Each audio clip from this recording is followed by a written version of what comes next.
video evidence that my Pokemon is with me. He's just not going to be visible during the video. So I went and saw Detective Pikachu this weekend, and honestly, it was a cinematic masterpiece. It also had more twists than an M. Night Shyamalan movie, and we're gonna go over those twists today in a numbered list. I'm sure I'll include the total of said list in the title of this video, but I don't plan ahead, so I don't know how many there's gonna be. Also, if I say anything that sounds like a critique, it's not. This movie is brilliant and should stay absolutely as is. Twist number one, it looks amazing. This isn't an in-movie twist. I'm kind of cheating the system. This is probably how the rest of the video is gonna go. I hope I can be forgiven for not expecting the most out of the cinematography for a live-action Pokemon movie. But I was pleasantly surprised. So there's the Pokemon themselves, which we'll touch on in a little bit. And then there's the lighting and the way it looks. They set it up to where our main character is in this city. So there's a lot of night scenes with bright neon lights and those various colors hitting the characters and the Pokemon and setting the mood. It has a very underground, seedy, but cool, edgy noir feeling to it. And like a little campy, a little poppy, but it's a Pokemon movie, so it actually melds pretty well together. And there just seemed to be a lot more care behind how scenes were shot and how they looked and actually doing cool things with the camera than I certainly expected. And then there's the Pokemon themselves.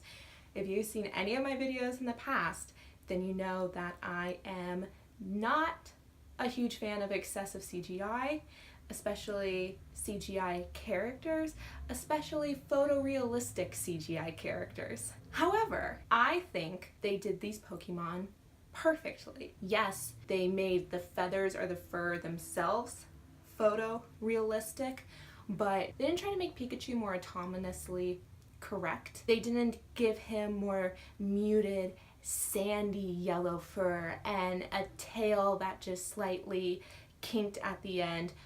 No, he's bright yellow with bright red cheeks, and just like the rest of the Pokemon, still maintains an extremely cartoonish vibe to them. The only Pokemon that I saw that I did not care for was Charmander, and I understand what they were going for. They were kind of giving the more dragony Pokemon like a lizard scaly vibe, but I always imagined Charmander to be more like a salamander and to have the same texture as what Bulbasaur had in this movie, which was more shiny and sleek. Scales were just more muted in tone, and I didn't care for them that much, but they're literally background characters. You never see them. Twist number two, there is no Pokemon training, no Pokemon capturing. There's one set up Pokemon battle, but other than that, there's none of what I've come to expect to be standard Pokemon things. You see the main character use a Pokeball to try to catch a Pokemon in the very beginning, and you see that he's very bad at it, and that when he was younger, he wanted to be a Pokemon trainer, but he lost that dream, and now he works for insurance. But he never becomes a Pokemon trainer,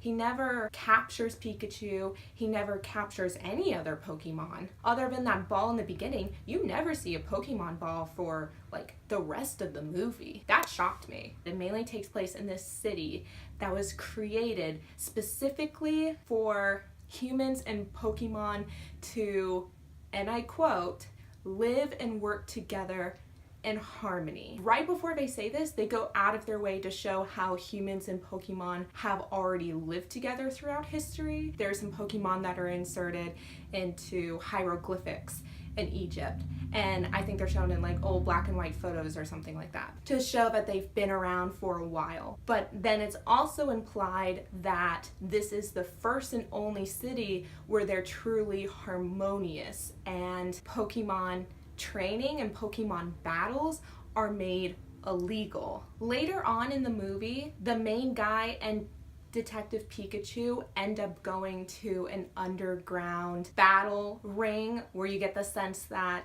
people are putting up a lot of money and it's supposed to be really seedy. It's an illegal thing that people and their Pokemon do. But it's never made explicit why it has to be illegal.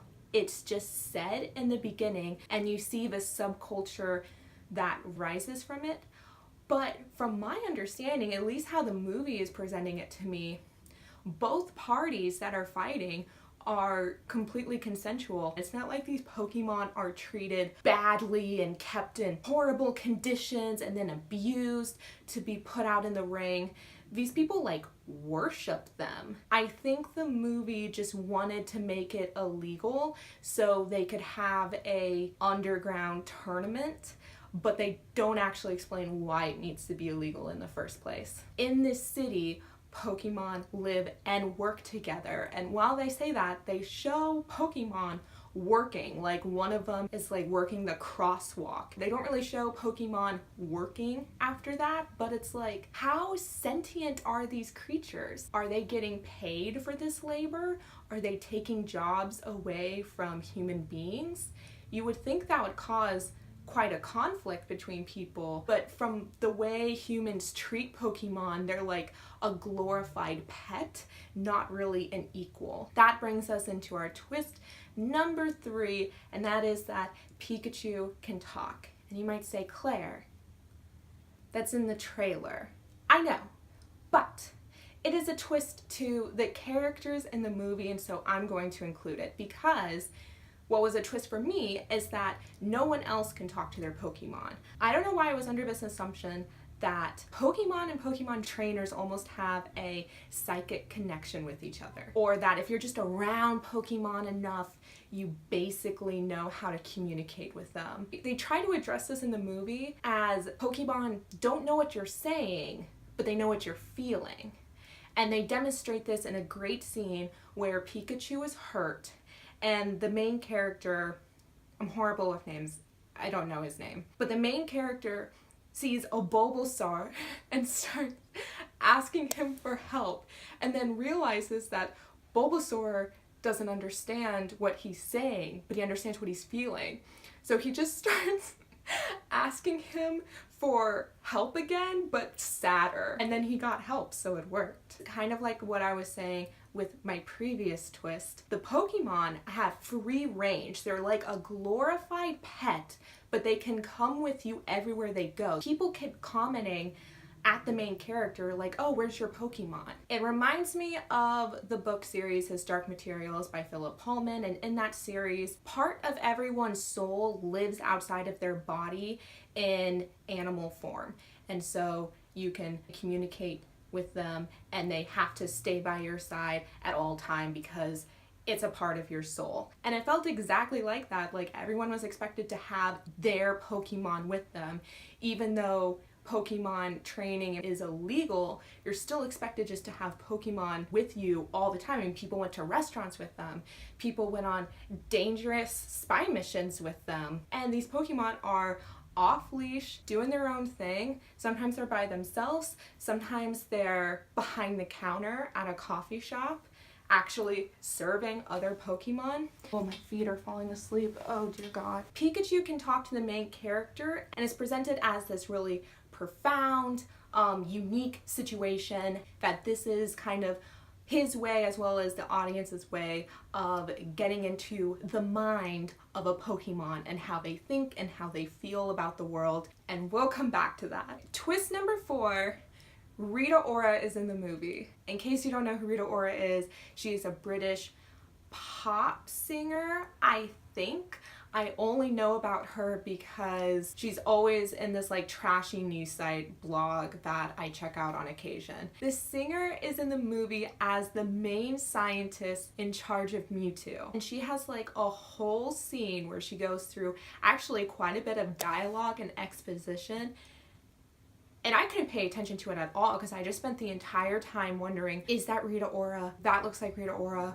Why is Rita Ora in a Pokemon movie? She plays a scientist, so she has her hair slit back, glasses on, little to no makeup. And when you get to the end of the movie, to the like final credits, that's when you hear a pop song sung by some female vocalist that I can only assume is also Rita Ora, which would explain why she's in the movie to begin with. But if you don't have that knowledge going in and you've seen Rita Ora before, it is extremely distracting. And it's kind of like when Ed Sheeran was in Game of Thrones. Like, why? Twist number 5, and this is an actual in-movie twist. Mewtwo is not evil. Very, very beginning of this movie, Mewtwo breaks out of this lab it looked like he was contained in, starts chasing after the speeding car, and seemingly destroys it, kills anybody who would be in the car. You later find out that the main character's dad is the one who died in the fiery car crash. I knew pretty much immediately that because the way the movie is showing this, that Mewtwo is probably not actually the bad guy, because that entire sequence happens in less than a minute. It's extremely fast, lots of jump cuts, and obviously not showing us the entire situation to specifically make us think that Mewtwo is evil. And as the main character, the main kid, starts looking into whether his father actually died, whether he might still be alive, other forces are definitely pushing the idea of Mewtwo being the evil one onto him. But that beginning sequence alone kind of gives it away that that's not the case. But then there's twist number 6. Twist number 6. Mewtwo is evil, but still not really. One of the major plots that Detective Pikachu and his human sidekick buddy go on is trying to figure out where R comes from. And yes, the letter R, not like the pirate R. R is often contained in a vial and is this purple smoky gas that when humans breathe in is no big deal, but when Pokemon breathe them in, it turns them into these like enraged, violent, mean creatures that just want to beat up and destroy the nearest human. Pikachu and the main guy spend a lot of time trying to figure out where R is coming from and why R is being used. Simultaneously, Pikachu realizes that Mewtwo was actually trying to save him and the main guy's father and not have them die in a fiery car crash, and that they were attacked by someone else. And at the same time, Mewtwo gets captured by the man who created this Pokemon and human harmonious city in the first place. And he's this really old man bound to a wheelchair who has some sort of terminal illness. He captures Mewtwo and puts on this psychic head device so that he could transfer his consciousness into Mewtwo's body. At this point, you already know that Mewtwo is a good guy. However, because of this, it's not even a consciousness swap, it's just a consciousness takeover of Mewtwo's body. Now the bad guy comes out and he's Mewtwo, and you're like, oh, I mean, that's kind of douchey. Mewtwo obviously didn't consent to that, and I get that you want to live forever. I don't know, seems like you could have invested your resources into something a little bit more practical. But then there's a parade going on in this city, and this parade was mentioned pretty early on, and how it was like the anniversary of the city being around, and they have all of these giant Pokemon balloons, and inside those balloons is that R gas, that purple gas that turns the Pokemon evil. And the guy that's now in Mewtwo is going to unleash the gas onto the rest of the city to turn all the Pokemon that showed up to this parade evil. If you heard about that balloon idea in isolation, you might be thinking, oh, why would they do that? Well, it could be by somebody who really hates Pokemon and hates that they're living so peacefully in this city and wants to turn them evil to show people they're evil and dangerous and you can't be around them, and then round up all the Pokemon and try to take them away from the city. And then it's up to Pikachu and his friend to figure out how to get them all back and convince the city that they're actually not evil. Or it could be by somebody who really loves Pokemon, or at least loves Pokemon training and Pokemon battles, and thinks that the city outlawing them is horrendous, and that Pokemon should be free in the wild for Pokemon trainers to capture and train. And so they're turning them evil again to take them out of the city so then they can let them be free. And I'm sure you could come up with even more fairly competent ideas of what you could do with this plot idea. None of that happens, however. What happens instead is that Mewtwo, which is now no longer Mewtwo, it's evil guy inside of Mewtwo, says that when the Pokemon are evil and deranged, that is when he, now as like evil Mewtwo, can transfer human consciousness into those Pokemon bodies. And he seems to be able to do this without any human's consent. He says he wants to do this because Pokemon are incredible creatures that can evolve, and so it will allow people to evolve to their better selves. This idea is obviously ridiculous, and I think the whole reason it exists, the movie wanted there to be a fight scene between Mewtwo and Pikachu, but they didn't actually want Mewtwo to be a bad guy, so they had to think of a convoluted way to make the human bad guy's consciousness into Mewtwo so that he and Pikachu could have this battle scene on top of the balloons in the cityscape. Because of this plotline, however, it leads to my absolute favorite scene in the movie. There's this young reporter girl who kind of teams up with the main guy and Pikachu and has been following around, and he has a crush on her, and she's out on the city and she sees the balloon spewing out all of this purple gas, and she knows that it's R.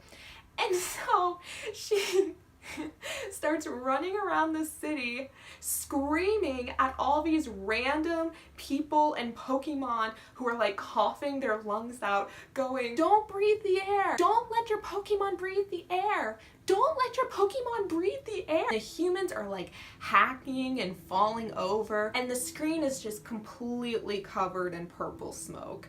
Like there's no escaping the R that's already descended into the city. Twist number 7. The son of the evil bad guy, who you also think is an evil bad guy, turns out not to be an evil bad guy, but most of the movie there was a doppelganger that was the evil guy's Pokemon, which was a Ditto, Dido, that has shapeshifted to look like his son to perform evil deeds, while the mean old man actually locked his son in a closet.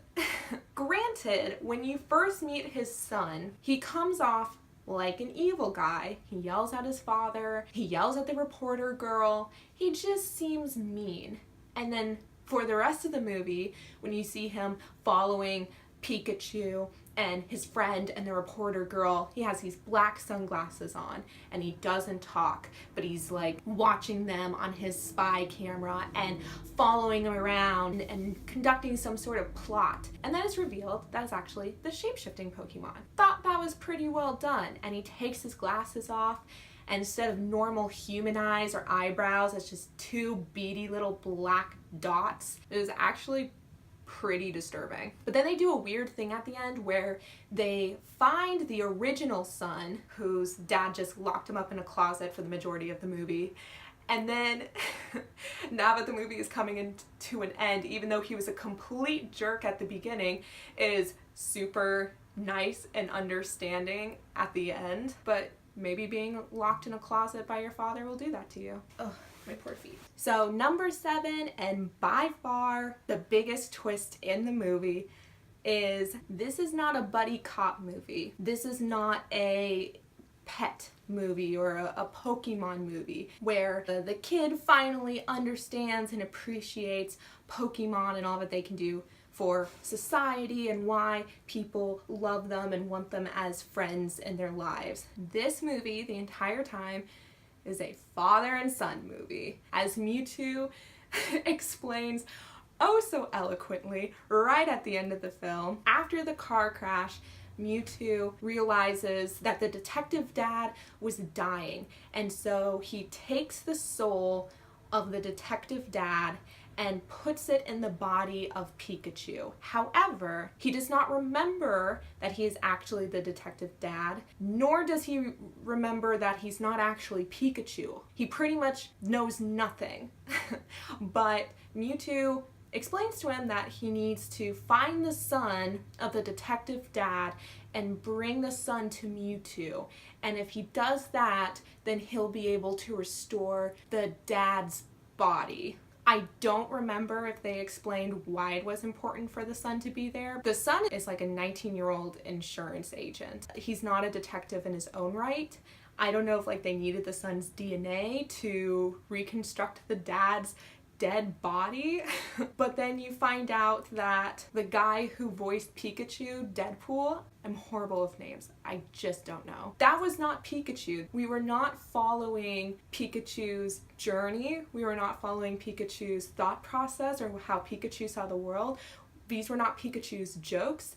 These were all this kid's estranged father's consciousness. In some ways, especially for the father-son dynamic, this kind of works because halfway through the movie, this kid who hasn't seen him in years has this really tearful confession about how much he actually loves his dad and how he wished that he gave the relationship a second chance. He says all this to Pikachu, and you can imagine that this kid wouldn't say it or wouldn't be as honest or tearful if he knew that that was actually his father. So in some ways the kid is able to be more honest because he thought it was just a Pikachu. His father, now being with him so intimately through this adventure, is now able to appreciate all that the son has accomplished and that he's capable of. As a Pokemon character arc, it kind of undermines the entire movie. If you're like the rest of the audience, you think that you have an insight into how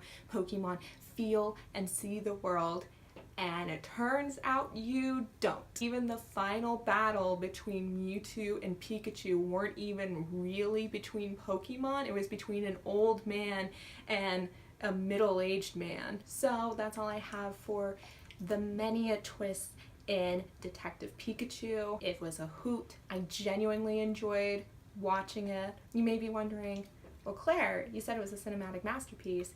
Is it as good as Shrek 2? Absolutely not.